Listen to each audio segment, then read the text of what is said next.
پاکستان بننے کے بعد جو تشکیل سازی قوم کی ہونی تھی وہ اس بنیاد پہ ہونی تھی، لیکن وہ نہیں ہو سکی۔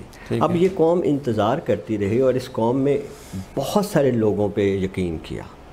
ہمارے پاکستان بننے کے عرصے میں اگر 35 سال ہمارے سیاستدانوں نے کام کیا، 35 سال ہماری فوج نے کام کیا، لیکن ہم نے یہ دیکھا کہ یہ جو پروسیس تھا اور قوم نے ہر مرتبہ کسی نہ کسی، کبھی کسی سیاستدان پہ یقین کیا، کبھی کسی پہ کیا، بعض اوقات مشائخ کے علماء کے بھی یقین کیا، مگر یہ دیکھا کہ وہ سارا کچھ جو تھا وہ عمل میں نہیں لایا۔ مثال کے طور پہ 1977 میں جو بھٹو کے خلاف تحریک چلی تھی وہ اسلامی نفاذ، اسلامی نظام کے، مگر جیسے ہی بھٹو اترا اس کو پھانسی دے دی گئی اور اس کے بعد جو تھے سارے لوگ جا کے سیٹوں پہ بیٹھ گئے اور اسلامی نظام گول ہو گیا۔ یہ بہت بڑا دھچکا تھا خاص طور پہ علماء کی طرف سے اس قوم کو۔ اس کے بعد ہم نے دیکھا MMA کی تحریک آئی، ایک اسلامی اتحاد جس میں ساری اسلامی جو جماعتیں تھیں سیاسی، انہوں نے مل کر ایک حکومت بنائی، مگر اس حکومت نے اسلام کے نفاذ کے لیے عملی طور پہ کچھ نہیں کیا، ٹھیک، بلکہ اس نے طاغوت کو بھی نہیں للکارا۔ اب ایک ہوتی ہے قوم کی حمیت، ہر قوم اپنے آپ کو جیسے ایک وجود دینا ضروری سمجھتی ہے، ہر انسان کی جیسے ایک غیرت ہوتی ہے، اس طرح ایک قوم کی بھی حمیت ہوتی ہے۔ ہمارا جو دوسرا فیکٹر تھا، ہماری قوم کی حمیت کو بری طرح سے کچلا گیا۔ ہم اور آپ جب باہر جاتے تھے تو گرین پاسپورٹ رکھنے والوں کو ایک طرف بلا دیا جاتا تھا، جس طرح سے تذلیل کی جاتی ہے پاکستانیوں کی، یہ وہ سارے عمل تھے جو اس قوم کے اندر ایک آپ سمجھ لیں کہ ایک آتش فشاں کی طرح اکٹھے ہو رہے تھے جو کسی وقت بھی پھٹ سکتا تھا۔ بہت عرصے کے بعد اس پر زیادہ جو مسئلہ ہوا وہ ہمارا اکنامیکل ہوا۔ اکنامیکل حالات جب یہاں پہنچ گئے، اب ہمیں بڑے عرصے کے بعد بظاہر ایک ایسا شخص سامنے آتا ہے جس کی کوئی سیاسی ہسٹری نہیں، جس کی کوئی عسکری ہسٹری نہیں، یا جس کی کوئی مذہبی ہسٹری نہیں۔ اب یہ آپ کا سوال بڑا ریلیونٹ ہے کہ آخر ایک ایسا شخص جس کی سیاسی ہسٹری بھی نہیں، عسکری بھی نہیں اور مذہبی بھی نہیں، وہ ان چیزوں کا دعویٰ لے کے آگے لکھتا ہے اور قوم اس پہ اعتماد کر رہی ہے۔ کیوں کر رہی ہے؟ اس کی ایک وجہ ہے، قوم نے یہ اعتماد بھٹو کی دفعہ بھٹو پہ بھی کیا کسی حد تک۔ اب دیکھیں بھٹو کے ساتھ ایک پرابلم تھی کہ اس کی جو نظریاتی اساس تھی وہ نیشنلسٹ، اس کے لیے لفظ بہت اچھا ہے، وہ ایز اے پاکستانی اپنے آپ پہ بڑا فخر کرتا تھا اور اس ملک کی ترقی کے لیے کام کرتا تھا، وہ کمیونزم کا ہاں، لیکن اس کی نظریاتی اساس میں سوشلزم شامل تھا، اس لیے وہ اس قوم کی یہ جو نظریاتی اثار اس کے اہداف کے درمیان پورا برج جو ہے وہ کور نہیں کر سکا۔ لیکن یہ وہ لیڈر تھا جس نے آ کر یہ دعویٰ کیا کہ میں جو ہے وہ نظریاتی اساس کی ان ساری چیزوں کو لے کے آگے بڑھ رہا ہوں۔ اب اس کے پیچھے جتنا اس کا کیریئر تھا، کم از کم اتنے کیریئر پہ اس پہ کوئی انگلی نہیں اٹھا سکتا تھا کہ as a cricket team captain وہ بہت اچھا تھا، اس نے کچھ رفاہی کام کیے۔ اب یہ تھا کہ قوم اس وقت اس قدر تنگ آ چکی تھی باقی لوگوں سے، تو وہ اس سپیس کو فل کرنے میں اس کو مدد ملی۔ وہ جب آیا تو بہت سارے ایسے لوگ جو سوچ رہے تھے، جنہوں نے سیاست کو چھوڑ دیا تھا، خاص طور پہ ایسا طبقہ جو پڑھا لکھا طبقہ تھا، اس کو لگا کہ جیسے یہ شخص جو ہے شاید سچ کہہ رہے۔ دوسری ایک اور بات، وہ جو تھا نا ایک ماڈرن مسلم کے طور پہ سامنے آتا ہے جس کی کمیونیکیشن دوسرے ملکوں میں بہت زیادہ ہے، ٹھیک ہے، اور جو ایکس پاکستانیوں سے جب وہ ملتا تھا اس کا کریکٹر اس کے سامنے بھی تھا، وہاں سے بھی اسے بہت مدد ملی اور نوجوانوں کو اس کی کیرسمیٹک پرسنالٹی سے بھی ملی۔ لیکن یہ بات آگے ہوئی کہ اب آپ نے لے کے اس کو آگے چلنا ہے۔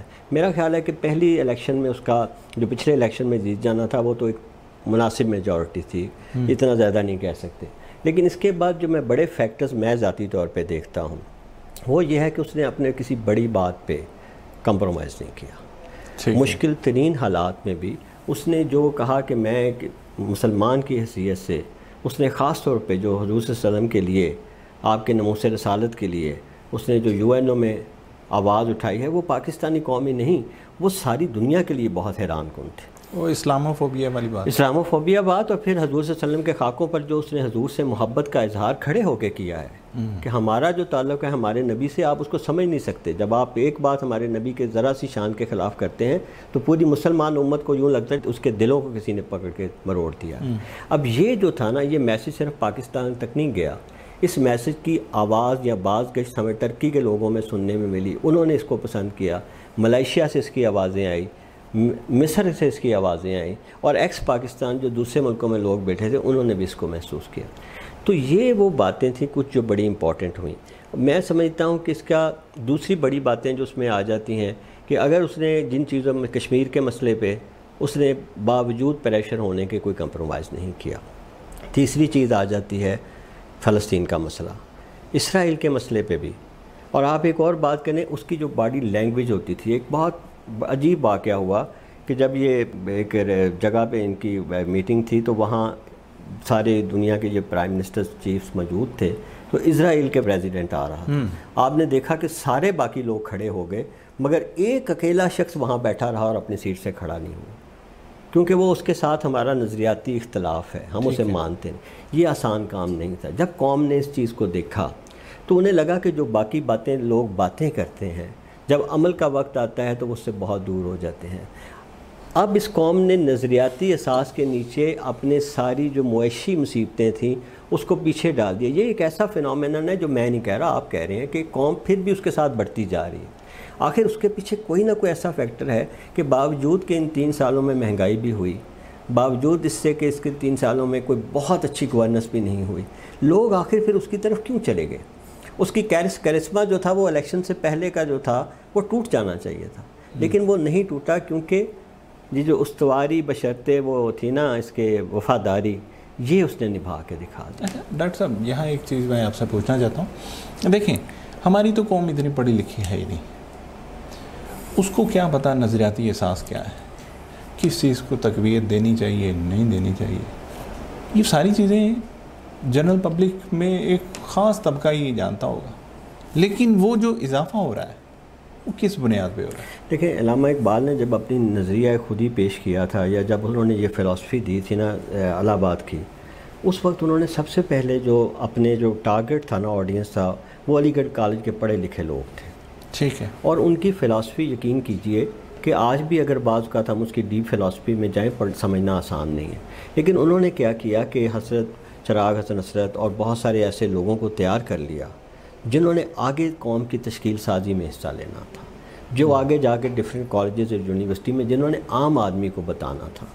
تو جو فکری ہوتا ہے نا انقلاب, وہ ہمیشہ ایک آدمی کے ذہن سے نکلتا ہے اور پھر آپ فکری لوگوں کو کرتے ہیں, پھر وہ ایک سلوگن بنتا ہے. فرق یہ ہوتا ہے نظریہ اور سیاست میں کہ نظریے میں جیسے اگر کوئی سوشلسٹ ہے بٹو, اب وہ ان کا سوشلسٹ آئیڈیاز جو بھی تھے وہ بڑے دقیق ہوں گے اینجلز کی مارکس کی تعلیمات کے اوپر, لیکن جب وہ عوام میں آیا تو اسے ایک سلوگن دینا پڑتا ہے کہ جی سوشلزم جو ہے وہ ہماری سیاست ہے, یا وہ سوشلزم کے اوپر ہمارا وہ ہے, روٹی کپڑا اور مکان, یہ وہی تینوں نعرے ہیں جو لینن نے دیے تھے.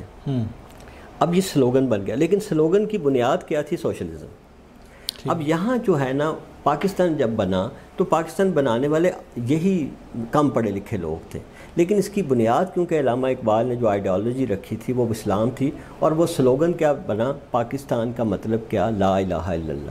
اب ایک عام آدمی بھی یہ سمجھتا تھا کہ لا الہ الا اللہ کا مطلب ہے کہ میں اپنے دین کے ساتھ جڑ جاؤں گا.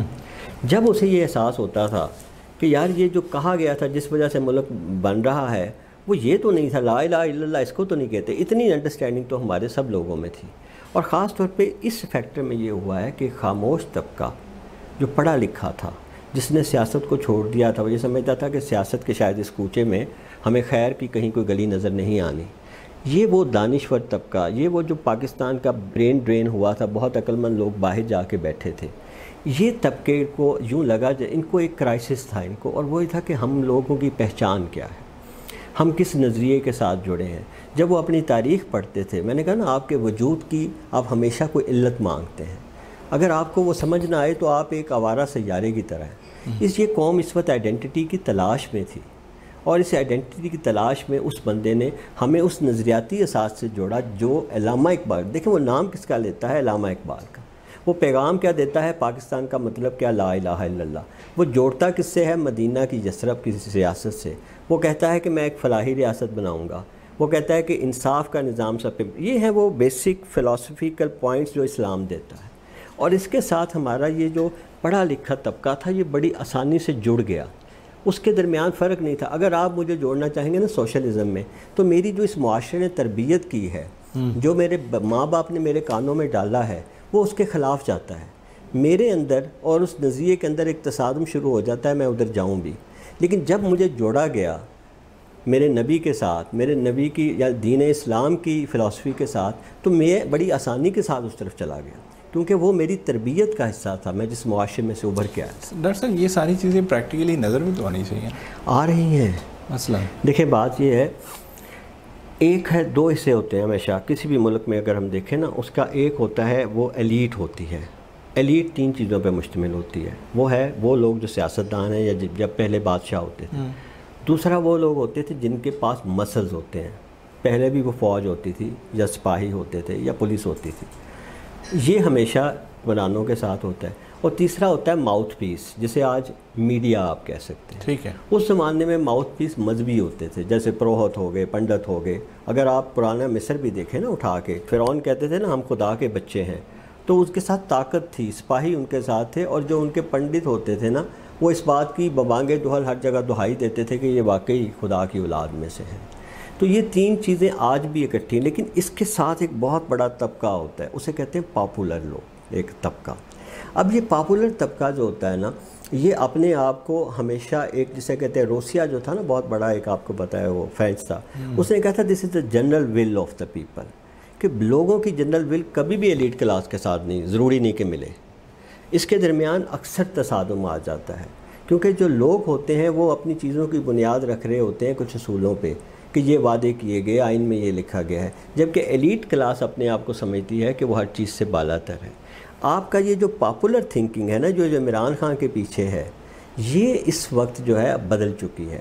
اور یہی وہ بات ہے جسے ہمارے پرانے لوگ محسوس نہیں کر سکے. علامہ اقبال نے کہا تھا، بڑی خوبصورت بات ہے، کہ سپاہ تازہ برانگیز از ولایت عشق، کہ در حرم خطرے از بغاوت خردست، کہ میں جو ہے نئی سپاہ لے کے جو ہے نا تیار کر رہا ہوں نوجوانوں کی، کہ حرم میں عقل کی وجہ سے بغاوت کا خطرہ پیدا ہو گیا ہے. یہی ایگزیکٹ ہمارے ہاں ہوا تھا کہ مشائخ اور علماء اس جو نئی نسل تھی اس کو وہ قائل نہیں کر سک رہے تھے. کوئی ایسا نام نہیں آپ لے سکتے ان دنوں میں جس کے پیچھے اس قوم کے جو پڑھے لکھے لوگ تھے وہ سمجھتے تھے کہ یہ ہمیں مذہبی آدمی ہمیں لیڈ کر رہا ہے. اور پھر یہ ہے کہ وہ کہتے ہیں، اس میں ان کا وہ بڑا خوبصورت تھا، ان کا شعر ہے کہ کون سی وادی میں ہے کون سی منزل میں ہے عشق بلاخیز کا قافلہ سخت جان.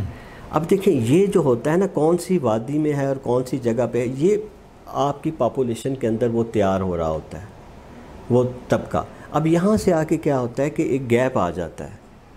گیپ یہ ہے کہ جو پرانی طرز پہ، یہ ہمارے ہاں جو ہے نا پرانی سیاست کا طریقہ ہے، جسے علامہ نے کہا تھا کہ آئین نو سے ڈرنا، طرز کہن پہ اڑنا، منزل یہی کٹھن ہے قوموں کی زندگی. آپ ڈیموکریسی کا دعویٰ کر رہے ہیں، آپ اسلام کا دعویٰ کر رہے ہیں. اب وہ ڈیموکریسی ہر بندے کے ہاتھ میں ہے. اب وہ 5 سال بعد ظاہر نہیں ہونی.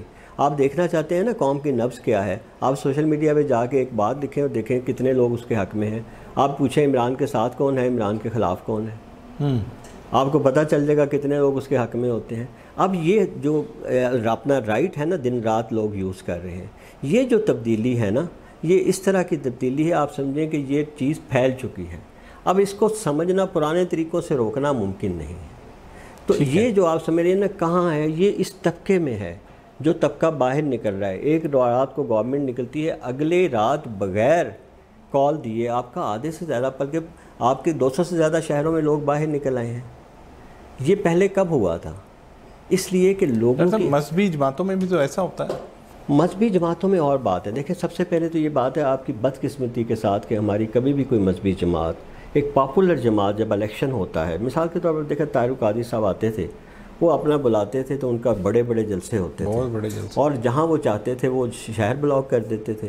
پھر ہم نے تحریک لبیک والوں کو دیکھا کہ وہ تو چاہتے ہیں جہاں، لیکن ہوتا کیا ہے ان کا جو فالوور ہے نا وہ بہت کمیٹیڈ ہے.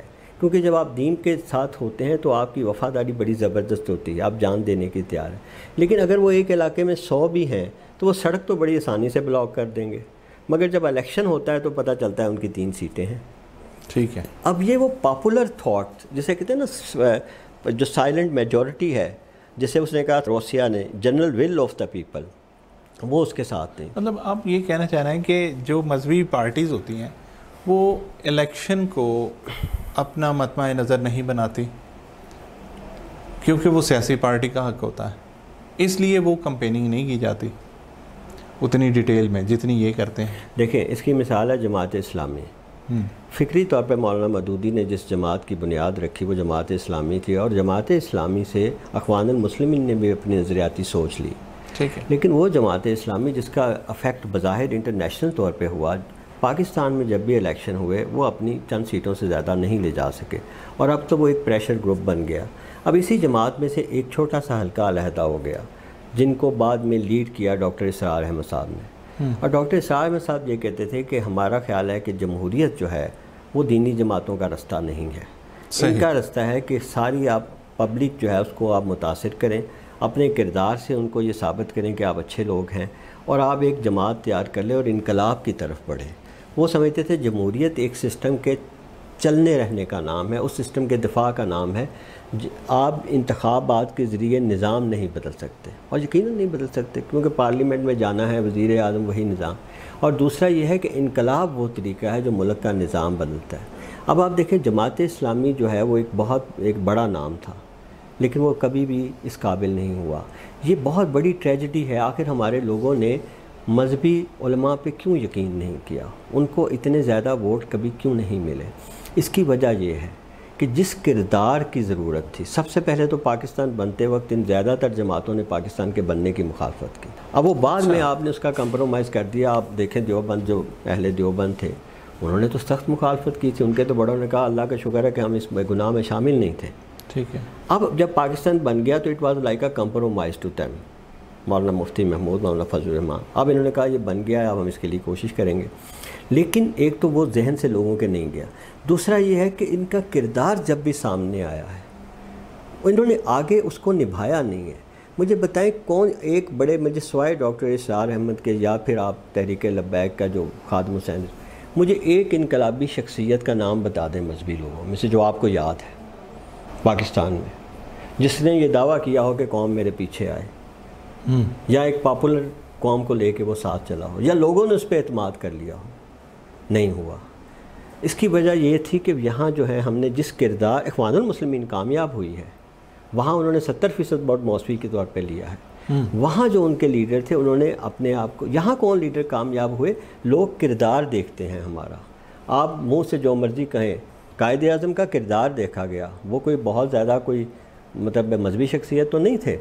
اسی طرح علامہ اقبال ویسے تو مذہبی شخصیت ہے لیکن پڑھ کے باہر سے آئے تھے، لوگوں نے بہت سارے علماء کی مخالفت کر کے علامہ اقبال کو چنا۔ دیکھیں دو چیزیں ہوتی ہیں، میں ہمیشہ میسج پہ بڑا زور دیتا ہوں۔ میں ذرا پھر سمجھا دوں کہ آپ کی نظریاتی اساس جو ہے نا، دیکھیں ہندوستان میں سیکولرزم ناکام کیوں ہو گیا؟ اس لیے کہ ان کی نظریاتی اساس جو تھی وہ ہندوتوا تھی۔ علامہ اقبال نے اس بات کو محسوس کیا تھا اور خطبہ الہ آباد میں اس کا ذکر کیا تھا کہ ہمیں یہاں سیکیورٹی نہیں ہوگی، اس لیے کہ یہاں کے جو لوگوں کا آخر جو اندر کا ہندوتوا ہے، یہ بدقسمتی ہے کہ جو ہندوازم کا ایک آپ کہہ لیں ایکسٹریم ونگ جسے کہتے ہیں نا، وہ ہاکس، وہ سامنے آ گئے۔ ورنہ ہندوازم جو ہے اگر وہ اپنی کچھ بنیادوں پہ رہے تو وہ بھی کوئی ایسا یہ نہیں تھا کہ کوئی قتل کر دینے والا مذہب تھا سب کو، لیکن وہاں یہ فلسفی آگے آئی، وہاں آ کر ناکام ہو گیا سیکولرزم۔ تو جو نظریاتی اساس ہے نا، لوگ اس کے ساتھ اپنی ہم آہنگی محسوس کرتے ہیں۔ میرا وجود کیوں آیا؟ دیکھیں نا، میں آپ کو کہتا ہوں جی میں آپ کو ایک ادارے میں بھیج رہا ہوں، آپ کا کام یہ ہے اور اس کی وجہ سے آپ وہاں جا رہے ہیں۔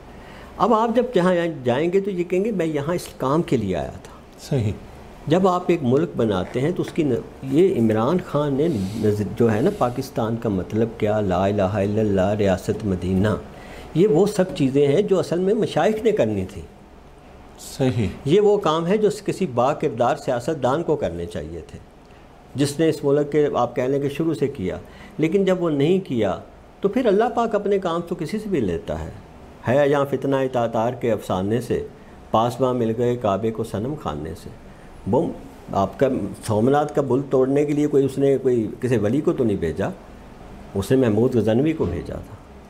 اور یہ آپ بڑے بڑے لوگ ہیں، سلطان صلاح الدین ایوبی پہلے وہ ایوبی جو تھے نا جناب، وہ آپ کو پتہ نہیں شاید کہ 15-17 سال کی عمر تک تو وہ کہتے تھے میں نے اس فیلڈ میں جانا ہی نہیں ہے۔ ان کے چچا ان کو لے کے مصر گئے، حالات و واقعات سے مجبور ہو کے انہیں جنگ میں بھیجا گیا، اور اس جنگ میں جانے کے بعد انہوں نے ری ڈسکورڈ ہمسیلف، جیسے یہ عمران خان کہتا ہے نا میں نے اپنے آپ کو ری ڈسکور کیا۔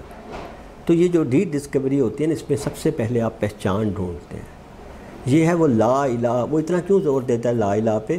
کیونکہ یہ لا الہ پہلے نفی ہوتا ہے، پھر آپ سچ کی طرف جاتے ہیں۔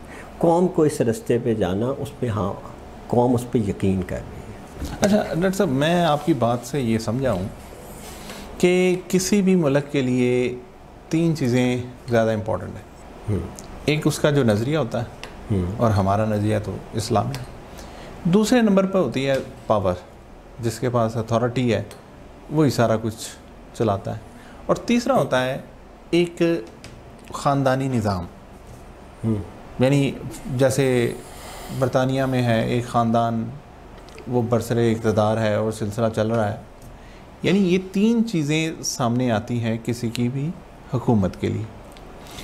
اور اگر تو آپ یہ کہہ رہے ہیں کہ عمران خان جو ہے وہ پاکستان کی ریاست کو تقویت دے رہا ہے تو اس کے پیچھے اسلام ہے، یعنی مجھے تو یہ بات سمجھ آ رہی ہے. اور باقی جتنے بھی حکمران ہیں وہ اس چیز کو آگے نہیں بڑھا رہے.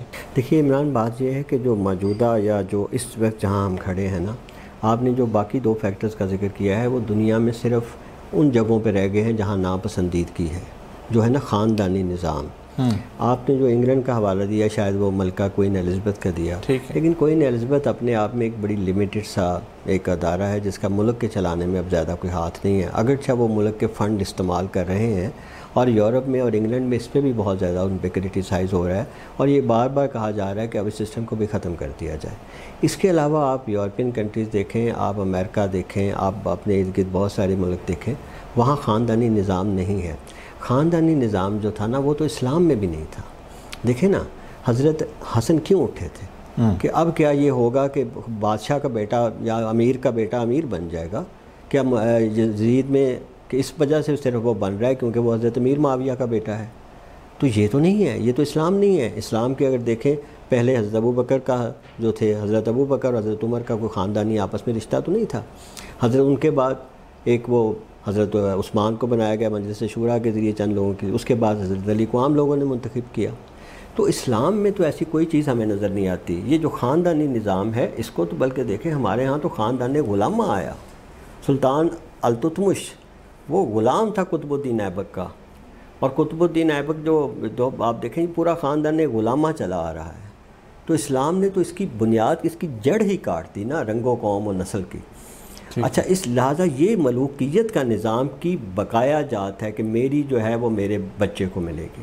اسلام کا اس سے کوئی تعلق نہیں. اور یہ میں اور آپ اور ہمارے عوام جو ہیں اتنے باشعور ہیں کہ وہ اس بات کو سمجھتے ہیں کہ اسلام جو ہے وہ اس چیز کی اجازت آپ کو نہیں دیتا.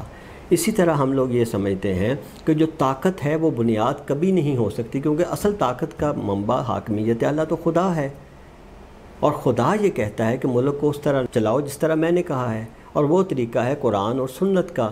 عمران خان کیا بات کر رہا ہے؟ نبی کی اور ریاست مدینہ کی. اچھا ڈاکٹر صاحب، کیا یہ جتنی یوتھ ان کے پیچھے ہے وہ سارے یہ بات سمجھ گئے ہیں؟ کافی حد تک سمجھ رہے ہیں. دیکھیں آج سے نا 15 سے 20 سال پہلے ہم نے ایک تحریک شروع کی تھی. اس وقت ایک مطلب میرا خیال ہے 20 سال سے بھی پہلے کی بات ہے.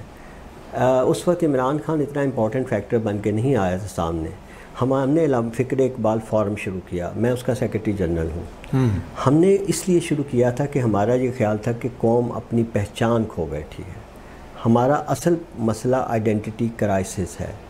کسی کو نہیں پتہ، قوم یہ چاہتی ہے کہ مجھے بتایا. اس وقت یہ تھا کہ آپ کا ایک طبقہ اپنے آپ کو مذہب سے چھوڑتا تھا، ایک امریکہ کو سمجھتا تھا ویسٹ ہمارا اس کو فالو کرنا چاہیے، کوئی سیکولرزم چاہ رہا تھا، کہیں اسلام کا نعرہ لگ رہا تھا. تو اس ڈیوائیڈڈ نیشن کو ایک نصاب دینا اور ایک نظریے پہ لانا بہت ضروری ہے. یہ ہم لوگ جب ڈیفرنٹ یونیورسٹی میں گئے، ہم نے جب اسٹوڈنٹ سے رابطہ کیا تو ہمیں پتہ چلا یہ ان کے ذہنوں میں مسئلہ تھا کہ جی ہمیں جو پڑھایا جاتا ہے نصاب میں وہ پریکٹیکلی جب ہم بعد میں جاتے ہیں تو کہیں اپلائی نہیں ہوتا. ہم یہ لے کے نکلتے ہیں کہ ہم نے یہ اچھے کام ہیں جو کرنے ہیں اور یہ نہیں کرنے. صحیح. لیکن وہ جس مشل راہ کو لے کے ہم نکلتے ہیں، اب یہ آئیڈینٹی کرائسس تھا. ہماری بہت ساری قوم جو تھی وہ پیسہ کمانے کے چکر میں باہر چلی گئی، وہاں جا کے وہ ان لوگوں کے رنگوں میں رنگ گئی. لیکن جب وہاں ان کے بچے پیدا ہوئے، ان کا مسئلہ اکانومی نہیں تھا، وہ کھاتے پیتے گھروں میں پیدا ہوئے. انہیں اپنی پہچان چاہیے تھی کہ ہم امریکہ میں، ہم جو کہتے ہیں امریکی پاکستانی، ہم کہاں کھڑے ہیں. وہ اپنی پہچان ڈھونڈ رہے تھے. یہاں کا جو طبقہ تھا وہ اپنی پہچان ایک بات میں آپ کو بتاؤں، ہمیشہ جو متوسط طبقہ ہوتا ہے نا، جو اس قابل ہو کہ اپنی رات کی روٹی کھا سکے، فکری طور پہ وہی آگے بڑھتا ہے. اچھا. جہاں بہت غریب لوگ ہوں جنہیں یہی نہیں پتہ کہ ہمیں شام کا روٹی ملی، ان کے آگے صرف روٹی سب سے بڑا مسئلہ ہوتا ہے. تو پاکستان کا تو یہی زیادہ مسئلہ ہے. لیکن پاکستان کا ایک متوسط بہت بڑا جو جسے کہتے ہیں نا آپ کی شہروں میں آپ کے ان علاقوں میں وہ تھا آپ کا یہ طبقہ جو بچے پڑھ لکھ گئے تھے میڈیوکرز گھروں سے. ٹھیک ہے. اور وہ آگے آ رہے تھے. جب انہوں نے کتابوں میں پڑھا, جب انہوں نے فلاسفیز پڑھی, جب انہوں نے دین پڑھا, تو انہوں نے کہا جی جس چیز کے نام پہ ہمارا ملک بنا تھا ہمیں نظر کیوں نہیں آ رہا. جب اس کے لیے انہوں نے مذہبی علماء کی طرف دیکھنا شروع کیا تو وہ دیکھا کہ وہ تو صرف مطلب اچھے, میں آپ کو مجھے دکھ کے ساتھ کہنا پڑتا ہے, علامہ اقبال کے بڑے چند خوبصورت اشعار ہیں. وہ یہ کہتے ہیں کہ عام طور پہ ایک مسلمان کیا سوچتا تھا کہ ہم کو تو میسر نہیں مٹی کا دیا بھی, اور گھر پیر کا بجلی کے چراغوں سے ہے روشن, اور شہری ہو دیہاتی ہو مسلمان ہے سادہ, مانند بتاں پوچھتے ہیں کعبے کے برہمن. واہ. اب علامہ اقبال کہہ رہا ہے کہ یہ لوگ کعبے کے برہمن بن گئے ہیں. اور پھر یہ ہے کہ نذرانہ نہیں سود ہے پیران حرم کا, ہر خرقہ سالوس کے اندر ہے مہاجن. یہ داڑیاں رکھ کے اندر میں وہ مہاجن ہندو کی طرح ہیں جو یا مسلمانوں کو لوٹ رہے ہیں. ٹھیک ہے. اب یہ نظام کھوکھلا ہو چکا تھا. اس پہ علامہ اقبال نے ایک بڑی خوبصورت بات تھی, وہ جو حضرت مجدد الف ثانی کے جو وہ مزار پہ جا کے کہتے ہیں, وہ جا کے یہ کہتے ہیں کہ مجھے جو ہے فقیری عطا ہو. تو آگے سے لہت سے آواز آتی ہے کہ آئی یہ صدا سلسلہ فقر ہوا بند, ہیں اہل نظر کشور پنجاب سے بیزار. اچھا. کہ جو اہل نظر ہیں وہ اس زمین پنجاب سے بیزار ہو چکے ہیں, اور عارف کا ٹھکانہ نہیں وہ خطہ کے جس میں پیدا کلہ فقر سے ہو ترا و دستار. جہاں دین بیچ کر منصب لے لیے جاتے ہیں وہاں عارف نہیں رہتے. اوکے. اب اس علامہ اقبال کے شعر سے آپ سمجھ سکتے ہیں کہ ہمارا یہ جو مذہبی نظام تھا یہ کس بری طرح سے, اب جب آپ کا اتنا بڑا خلا مذہبی سائٹ پہ تھا, آپ کے سیاستدانوں میں تھا, اب فوجی قیادت کی بات ظاہر ہے فوج ہماری سب سے امپورٹنٹ اور ہماری سالمیت کا نشان ہے, لیکن اس کے دو رول ہیں. ایک ہے اس کا سیاست میں رول, ایک ہے عسکری رول. عسکری حد تک تو فوجی ہماری جو ہے نا اس کے بغیر پاکستان کا چلنا ہی ممکن نہیں. لہٰذا میں یہ سب ناظرین سے کہوں گا کہ پلیز اپنی فوج کو ملائن نہ کریں. آپ کی فوج ہی ہماری جو ہے وہ کامیابی اور ایک لحاظ سے کہنے کی ضمانت ہے. لیکن دوسری طرف دیکھیں کہ جب وہ سیاست میں آتے ہیں تو سیاست میں ان کے رول پہ بہت بڑے بڑے داغ لگے ہوئے ہیں, خاص طور پہ مشرف کے اوپر, کہ جہاں ہم آج کھڑے ہیں اس کی بنیادیں شاید پرویز مشرف نے رکھی. اب یہ ہم کہہ لیں کہ ہمیں جو ایک کردار ہیرو کا ملنا چاہیے تھا, ایک بڑا نام, وہ ہمیں ان 3 ٹیئر سائڈوں میں نہیں ملتا. اس کی وجہ یہ تھا کہ ہم نے جو کہتے تھے نا اس کو عمل کرنے کے لیے نہیں کہتے تھے, وہ ایک انتخابی سلوگن ہوتا تھا. ٹھیک ہے. اچھا, ہمیں یہاں یہ پہلی دفعہ نظر آیا کہ ایک شخص نے اگر اسرائیل کے خلاف بات کی تھی تو وہ اس نے جا کے ایوان پہ بھی اور UN میں بھی بات کی. دیکھیں اس کو آپ اور ہم شاید اتنی کوئی نہ, لیکن جس معاشرے کو میں جانتا ہوں وہ جو ہے نا نبی صلی اللہ علیہ وسلم سے عشق بہت رکھتا ہے. ٹھیک ہے. یہ آپ جتنے مرضی پڑھ جائیں, آپ جہاں مرضی چلے جائیں, لیکن ہمارا جو تعلق ہے نا وہ حضور صلی اللہ علیہ وسلم کی خاک سے ہے, پاؤں کی خاک سے. اور یہ ہمارے رشتے کی ساری جو ہے نا ہمارا, آپ کہہ لیں کہ ہمارا فخر سر سے اگر سر بلند ہے تو اس نسبت کی وجہ سے ہے. اس نسبت سے اگر آپ نے وفا کر لی تو یہ قوم نے آپ کی مہنگائی بھی معاف کر دی ہے, اس قوم نے آپ کی بیڈ گورننس بھی معاف کر دی ہے, اور اس قوم نے آپ کی باقی غلطیاں بھی معاف کر دی ہیں, لیکن آپ اس نسبت سے تھا اور یہ اس نے کیا. اچھا ڈاکٹر صاحب, ہمارے پروگرام کا ٹائم ختم ہو گیا ہے. ہم اپنے اس ٹاپک کو کنٹینیو کریں گے, اپنے نیکسٹ کسی پروگرام میں آپ کو پھر زحمت دیں گے.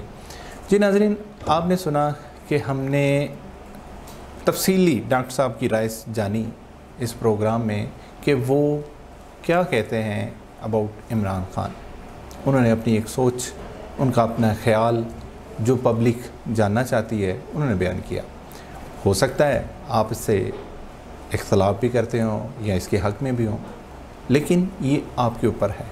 آپ جس لیول پر جو چیز سوچ رہے ہیں اس کے حوالے سے ہمیں کمنٹ کریں تاکہ وہ کویسچن کی شکل میں ہم ڈاکٹر صاحب سے مزید پوچھ سکیں.